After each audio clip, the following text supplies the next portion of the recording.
This is Maginoni, and coming from my bedroom is another series of comic reviews. So keep your pants on and grab yourself a cold one. Even though that sounds really inappropriate. Let's get on with the review. We have Justice League number 2, Justice League 18, Ultimate Spider-Man, X-Men, Avengers, Spider-Man, Nova, and Avengers. I've been doing some reading today. Alright. Now, I'm really going to be brief about some of these. And let's just start off with Justice League America. Steve Trevor is basically assembling his band of merry men, and they're looking for that secret society of supervillains. And they're following the trail that Green Arrow left them. Now, the very, very best moment of this entire comic was the interaction between Vibe and Hawkman, where everybody's arriving and they're all taking their seats, and Hawkman just drops his mace down, sits down, and Vibe is like, hey, there's blood on you. And Hawkman's like, it's not mine. And there's that awkward silence. That was the very best part of the whole thing. Now, beyond that, I mean, it's a decent issue. It's nothing great. All this is really doing is just building up, basically, here's the team. This is how they're going to interact with each other. They give you a false thing at the end, whether you know it's not completely correct. There's something behind it that's going to be sinister and evil. And they give you a taste as to who is involved with the secret society of supervillains. But personally, it's a secret society, so I don't know why we even know, because it's not a secret any longer.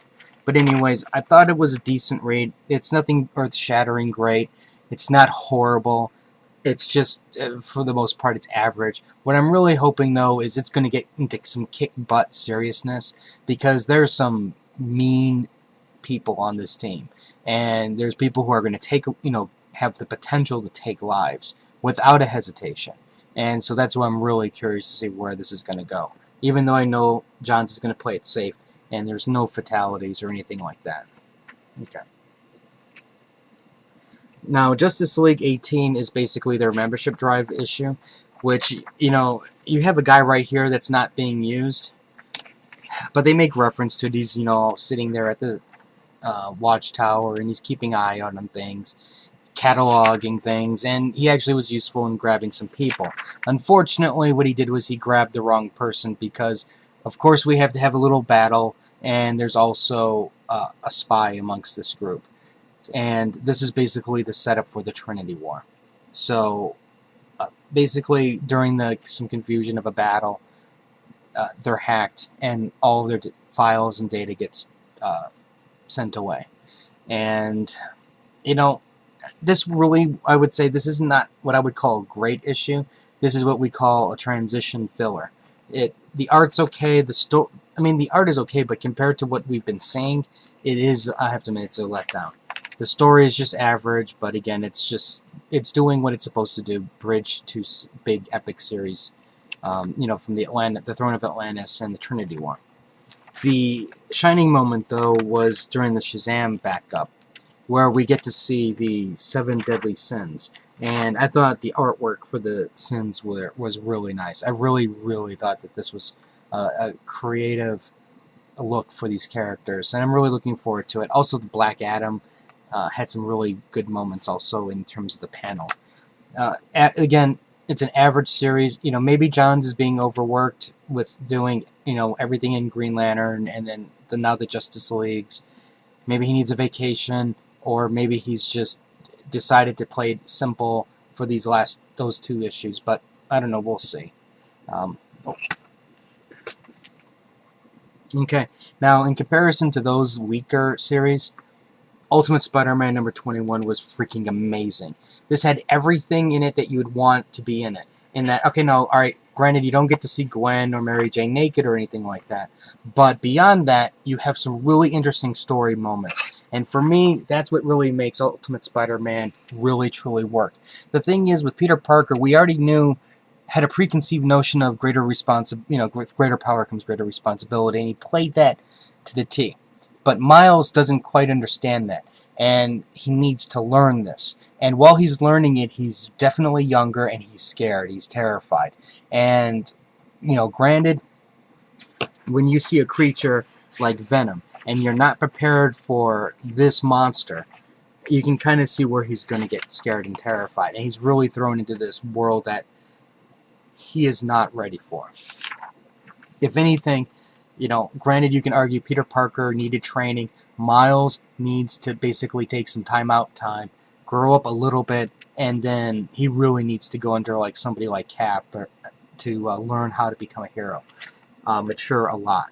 But other than that, this was a really, really good read. Now we get Mary Jane and Gwen back into the series. They're going to try to help Miles get through this. And overall, a solid read. And this Venom redesign is exactly what I would want it to be. He's very familiar in the sense he has certain characteristics of the Venom that we wanted to see, but yet it's its own unique character. And they've changed him. They've made him a lot more vicious, evil looking, and I really think that's a thumbs up. The artwork overall is really good, and there's some nice little touches with Miles, especially at the end, when he changes his expression, where you can tell he's getting a little bit more serious. Mary Jane, though, she looks kind of derpy right there. Gwen, though, she looks awesome, and overall, this is just such a really good read. And it's, for me, while at times I worry about is it going to get good or bad, right now this Venom War is far exceeding what I was hoping it's going to be. Because the thing is, what I'm also wondering is, when is Miles going to tell his parents? That time has got to be coming at some point. Okay, now let's go over to with the all-new X-Men with Bendis and Immonen. Overall, this is like a really entertaining read. You have Kitty Pryde, who's basically showing the old team, hey, you guys need teamwork. I gotta help you survive. I'm your professor now. And, granted, she may not have the exact finesse that Professor X did, but she's doing things in her own way. And there's some nice dialogue between the characters, especially with, Kitty Pryde and Iceman and the old team. They talk more about the genocide that was, like, where's this genocide that you're talking about is happening, and Hank's got to try to justify his reasons why he did what he did. And this sets up the stage for Uncanny, where, if you remember in Uncanny X-Men, Cyclops and his buddies show up at the doorstep going, to me, my X-Men. So it looks like what we're going to be seeing is a defection of sorts with the two, the two series. So hopefully this is building up to be something really awesome, especially if mutants cross the line. Now, also we do get some jealousy between Jean Grey and Cyclops, because she's like, who's Mystique? And Cyclops, like a little punk, just leaves. And overall, this has been a lot better than I expected it to be, and I'm definitely glad I'm reading it, because it's really, really good. And here's something that, I don't know, I knew, and I think 99% of you knew this, when you see a helicopter land, and I don't care who steps out of the helicopter, the minute you see Sabretooth in any type of restraining device, that should be your clue that it's a trap. It's not, something's not right. Because when have we ever seen Sabretooth really get captured like this without really putting up a fuss? Other than that, I really, really liked it. And I'm hoping that Bendis can keep up the quality for this. Okay, Hickman's Avengers number 8. Now, while I had some issues with the beginning of the Avengers, meaning, going back to Mars and stuff, this issue brings everything back full circle, and things are starting to make sense. So a lot of my harsh criticism about how that beginning started, I'm forgiving a little bit, because they're finishing it's all one big arc and they're finishing it. I still wish though that they did a better transition job from we're on Mars back down to Earth, rather than, okay, you stay here and we'll go back and we'll call it good. That should never have gone down like that. Now, this is what I have an issue with in this comic here, and don't take when I say an issue the wrong. I don't mean it in a negative way. Just imagine this: imagine you are who you are, okay, and for most of you, imagine standing there naked, and you have Miss Marvel / Captain Marvel looking at your package. Then you're standing there naked, you know, with the likes of Captain America, Thor, who's throwing a hammer at you eventually, the Hulk, and you're standing there puny and you're naked. My God, could you have a complex about how do you stand, without, how do you function? That's all I want to know. Because you would think at one point in time, I don't care what happens, you'd be looking down and going, that is the Hulk. And that's me. And I need to put some clothes on before things get really embarrassing. Now, I understand that there's probably 1 or 2% of you out there who are looking down and going, I don't see what the problem is, because the Hulk's got nothing. But rest assured, this is a comic book, and no matter what, you're going to lose. But anyways, overall, it's an interesting concept of how they're bringing this character in. And, Thor makes some simple mistakes. Everybody makes some simple mistakes, and then that helps escalate the battle. And like I mentioned before, everything goes full circle back to the beginning with Mars. And overall, though, the artwork I thought was really good. The story was really good. And Hickman, whether or not you like the new universe or not, he's making something interesting. And I'm really curious to see where the place of the new universe is going to be, especially when you have, I don't know, Age of Ultron that's, knocking on your door there going, we're changing everything, so don't expect things to be the same. And in fact, if you had the new universe characters with Starbrand, how did Ultron even win? These people should have been an X Factor. So, I don't know. Bendis has a lot to explain. But overall, I'm really enjoying it. And, it's really sad when you put the new Avengers, with the Avengers and the Justice League side by side. Because what you're really looking at is the top tier team. And while the Justice League has its moments of spurts of ups and downs, if you look at the Avengers overall, the quality has been really super high. And it's not with just the Avengers. It's the Avengers, it's the Secret Avengers, and it's the Uncanny Avengers. Quality has been high. Stories have been interesting and engaging. And you look at Justice League and it's like, that's really the best you could do. Is that. Anyways, let's go into the next one. Okay, Superior Spider-Man. Okay, what we have here is a couple of, costume clowns. And what they're doing is they're basically going around causing mischief, putting it on, a form of YouTube, getting your Twitter hits and things like that. And what they're also doing is they have some spyware going on. They're stealing credit card and account information. When people who are viewing this stuff. So all of that's all fine and dandy. But while they're doing that, you have the Justice League, the Avengers, who are looking into Spider-Man's antics in the last episode of the murder, and they're like, what should we do about him? And, Wolverine makes a really good point. You have Thor and Black Widow going, well, obviously he's not the right person for this job anymore. There's something wrong. He's arrogant and he's killed people, blah, blah, blah.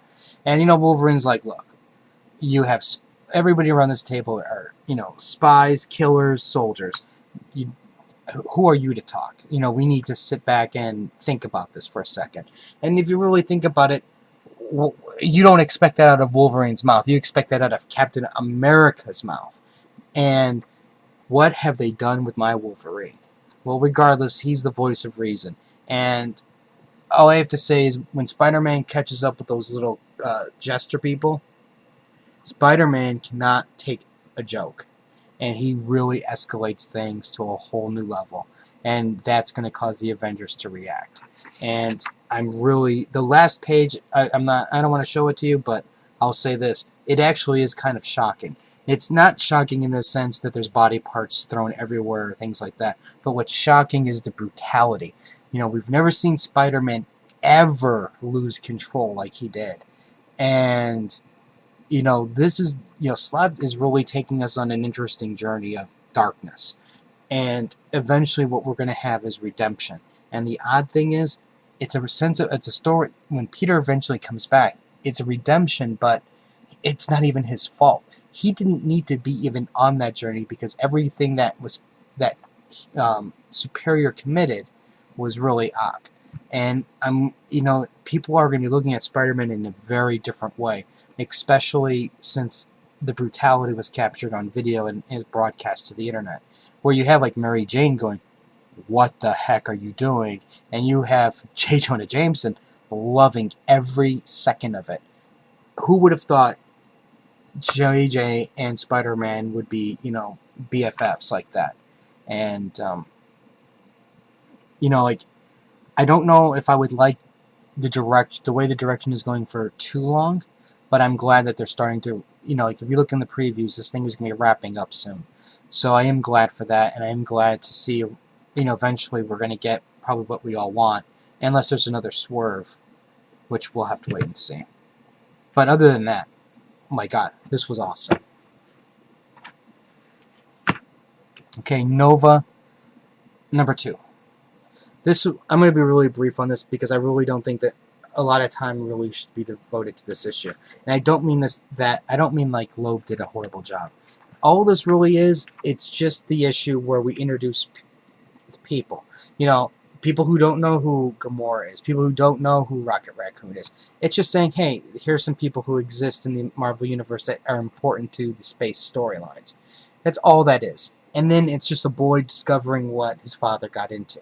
And then from here, we're going to go into our adventures. So all this really is just that mandatory issue that we need to get us over whatever we don't know and start moving us into the direction of the story. It's also a story about, the son coming to grips about what his father, all the stories that his father told, and, how he felt that his dad was, I don't want to say a horrible person, but, like a worthless bum who got drunk all the time. He always had to bail him out, was a failure. And here is the one time where he actually goes, you know what?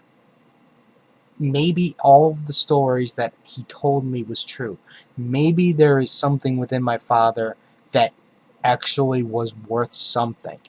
And, that I think alone is worth everything in this story. Now, the one thing I think that's going to be interesting is to eventually get to the part where he finally, learns the truth about his dad, what his dad did, and then he's going to have to eventually come to the grip of, I need to measure up to who my father was. And I think that's going to be the important and more interesting part of the story. And since this is a younger person, I think we're going to see a lot more, I don't want to say like it's going to be a little bit more lighthearted along the way. So I think this overall, Globe has actually laid down a nice foundation for, like in a sense, I'm going to use this term loosely, but it's setting a stage for like a Peter Parker-esque like story. In the sense, you have a young person who's got powers, he's got to learn responsibility, and he's got to basically live up to who his father was, that reputation, and eventually surpass him. He's going to have to earn the helmet. And as long as Loeb continues along those lines, keeps it entertaining, I think this is definitely a title to watch out for. It's not going to ever break any records in sales or, anything like that. But I think they're definitely laying the foundation for an interesting character that's going to be an ongoing character. Whether or not we support it or not, I don't know. I'm really hoping at least we do, as long as it's interesting. Okay. New Avengers. Obviously, Galactus is here. Now, Hickman and Epton is doing a fantastic job with this. The art is great, the story is great, and I'm using great way too much. What we're looking at here is, if you remember, the worlds colliding like this and blowing, destroying whole realities like that. And each of these characters are finding ways to basically save the universe, and unfortunately, everyone means somebody's going to have to die at some point in time. Well, guess what? We have another occurrence coming. The two planets are about to collide, and this time these heroes decide to jump into the other world And guess who they see? They see Galactus. And this is where I kind of go, I'm really torn about what's going on here, because they're like, well, we need to save Galactus, and then I'm like, okay, granted you need to save him, but what about your own planet? You should just go home. And it's that weird heroic thing. But overall, I really enjoyed it. It's setting up an interesting scenario. And, I fully understand that whatever their solution is going to be, nobody's going to die. Or if somebody's going to die, they're going to be replaced. I fully get that. That part's not a problem for me. But I think the journey along the way, as long as Hickman keeps it up, is going to be the interesting part. And I think so far, this Illuminati is at least far more interesting than what Bendis did when he did his Illuminati series. But just to be fair, the way Bendis did it was, his thing was, let's just put them in the room, talk, and then that's all we see. Then we have the next mega event, then they meet again and they talk, and then that's the setup. So I get that. This is more of an ongoing story. But I think overall, I'm a lot more excited about this, and I think what I'm excited about is the possibility of what's to come. And, this thing can go a number of ways. Again, going back to the Age of Ultron, where does the Age of Ultron fit into this? And where does this fit into, heck, the Avengers? So that's why I'm saying is there might be some continuity problems, or maybe they're going to be linked somehow all together at the end. We'll have to wait and see. But overall, I'm really, really enjoying the series. So let me do this for you. Let me get you a code. Let's get you Spider-Man.